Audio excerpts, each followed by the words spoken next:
Muy buenos días a todos los asistentes a la presentación del libro Crónica de la Dictadura, escrito por el doctor Rafael Díaz Blanco. Debo empezar dándole las gracias a la directiva del diario La Verdad, en la presidencia del señor Marcos Benamú,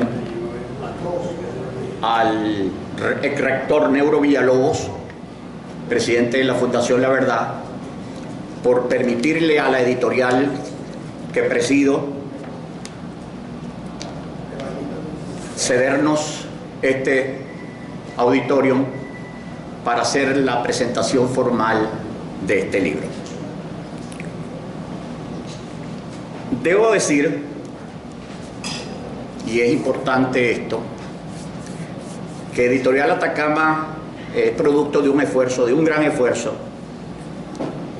De hace aproximadamente un año venimos trabajando en eso, Rafael Díaz Blanco, el rector Ángel Lombardi, Lilian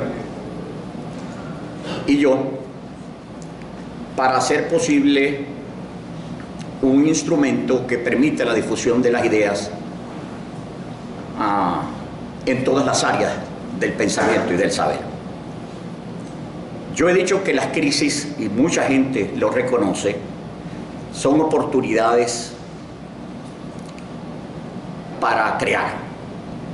Yo creo que las dificultades, los laberintos, nos ponen en una situación especial para que el ser humano pueda desarrollar nuevas acciones y pueda sobre todo utilizar un recurso que es vital y que es lo que opone la sociedad militar a la sociedad civil, lo que diferencia la gerencia militar populista y tiránica que pretende imponérsenos y la de los demócratas que creemos y trabajamos con la ciencia y fundamentalmente con la imaginación, de la que Víctor Hugo, autor de Los Miserables, en uno de los prólogos más importantes, más hermosos que he leído sobre Shakespeare, la obra de Shakespeare, ha dicho: ninguna facultad ahonda tanto como la imaginación.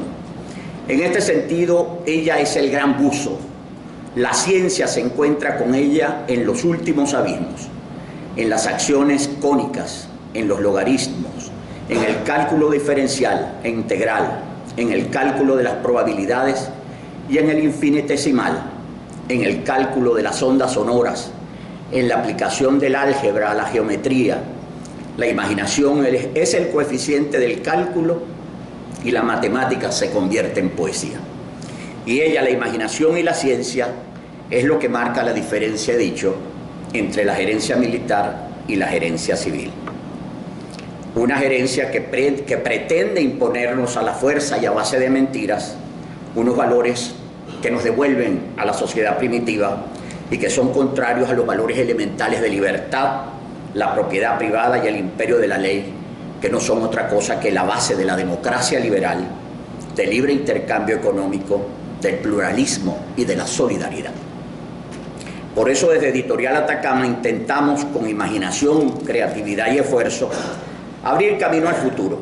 En primer lugar, con Venezuela en un laberinto, que ya presentamos el 5 de julio en esta misma sede.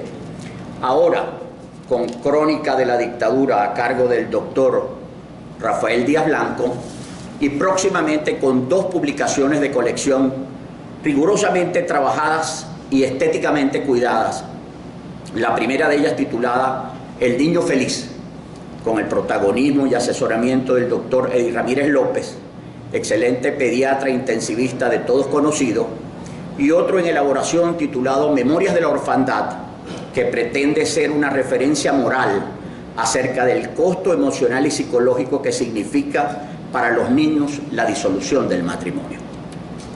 Sobre Crónica de la Dictadura, y en esto hay que reconocerle a Rafi que estaba adelantado cuando empezó a trabajar la manera como la tiranía de Nicolás Maduro y los militares corruptos que hoy gobiernan fueron desmontando, especialmente el fenecido Hugo Chávez, fueron desmontando todas las instituciones democráticas y fueron desmantelando el aparato económico de Venezuela para transformarnos en una sociedad primitiva, una sociedad envilecida, una sociedad en cautiverio, que solo fruto de la indignación tiene que levantarse para seguir combatiendo por devolverle la democracia a los venezolanos. Yo creo que Rafi, si una de las virtudes que tiene, y yo que me presto de observador, es que Rafi es un excelente polemista. Rafi es capaz de sacar de quicio a cualquiera con argumentos muy sólidos, y eso le da ventajas muy buenas a la hora de debatir en un país donde no se debate, donde nadie discute, donde muy pocos leen. Yo creo que Venezuela es un país, uno de los países que tiene uno de los índices más bajos de lectura, creo que entre el 3 y el 4%, que es más o menos el 5% que tiene América Latina, contrario a Finlandia, a los Países Bajos, que tienen aproximadamente un 60% de lectores, Estados Unidos, Japón, países muy cultos que están pendientes de toda novedad editorial. Yo creo que hay otras dos cosas que debo reconocerle a Rafi en este trabajo, que personalmente recomiendo, que es una valentía muy grande. Alguien me ha dicho que en ocasiones yo tomo la lucha política solamente a fuerza de coraje, pero yo digo que es un elemento fundamental a la hora de combatir. Los ciudadanos guerreros tenemos que estar dispuestos a entregarlo todo cuando nos disponemos a defender la democracia. Creo que vale la pena el esfuerzo y en estos casos las dosis de coraje, como dijera Castel, son las que nos indignan, y la indignación es uno de los factores que nos hace perder el miedo. O sea, indignados vamos adelante, indignados peleamos, no importa el costo que tenga. Alguien me decía también que no debemos ser apóstol de las ideas que escribimos. Yo digo que si es necesario ser mártir, también tendremos que serlo. Por lo menos cuando uno escribe, tiene que estar consciente que todo lo que escribe va a tener un feedback y va a provocar unas reacciones, y esas también estamos dispuestos a asumir. Sobre el momento actual, y con esto termino, para darle la palabra al doctor Yepes, vivimos los ciudadanos sometidos por dos corrientes. Por un lado, el Estado militarista, populista y tiránico, con toda su miseria intelectual y humana, que nos devuelve al pasado, y las nuevas tendencias de la era digital y los retos de la sociedad del conocimiento, que nos hace solidarios, que producimos y consumimos información sin saber a dónde ir.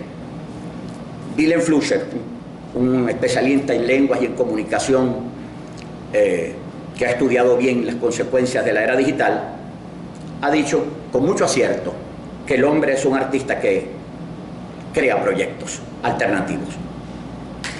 Y yo creo que el que debe proyectar la sociedad venezolana es un mundo con unos valores que no asumimos desde el principio como un todo. Pues recordemos que somos hijos del estado de bienestar, es decir, nacimos con muletas en un capitalismo de Estado donde el logro filantrópico lo imponía todo y el individuo y la sociedad nada.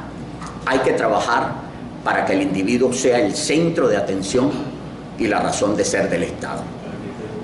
Sobre los desafíos de la sociedad civil, debemos recordar que la sociedad civil nace por oposición a la sociedad militar, y que la mayoría de las conquistas históricas que nos hicieron ciudadanos han sido mediatizadas y debemos activarlas. Para ello tenemos que llenarnos de una gran dosis de indignación y coraje para transformar el próximo 6 de diciembre en la batalla más importante a librar por las fuerzas democráticas, óigase bien, desde aquel épico 23 de enero. Vamos a llevar al gobierno al centro del debate, las elecciones, y no los llamados de atención sobre otros temas que no constituyen el problema central de Venezuela hoy. Las elecciones para elegir el nuevo Congreso. Vamos a convocar a la unidad y a fortalecer la unidad. Vamos a olvidar las diferencias para librar cuerpo a cuerpo una contienda victoriosa por cada circuito, por cada centro electoral, por cada urna. Y vamos ese día a estar en la calle para devolverle la ciudadanía, la democracia y la dignidad a cada venezolano. El voluntariado por la victoria es una sugerencia que tenemos nosotros. Está abierto para que cada uno de ustedes, acompañado de una constitución, dé lo mejor de sí, No crean los militares que porque ostentan el poder de las armas de la República, nosotros ciudadanos vamos a bajar la cabeza. Recuerden la célebre frase del mariscal de Ayacucho, cuando entregó la presidencia de Bolivia: en el retiro de mi vida veré mis cicatrices y nunca me arrepentiré de llevarlas. Cuando me recuerden que para formar a Bolivia preferí el imperio de las leyes a ser tirano o el verdugo que llevara siempre una espada sobre la cabeza de los ciudadanos. Muchas gracias.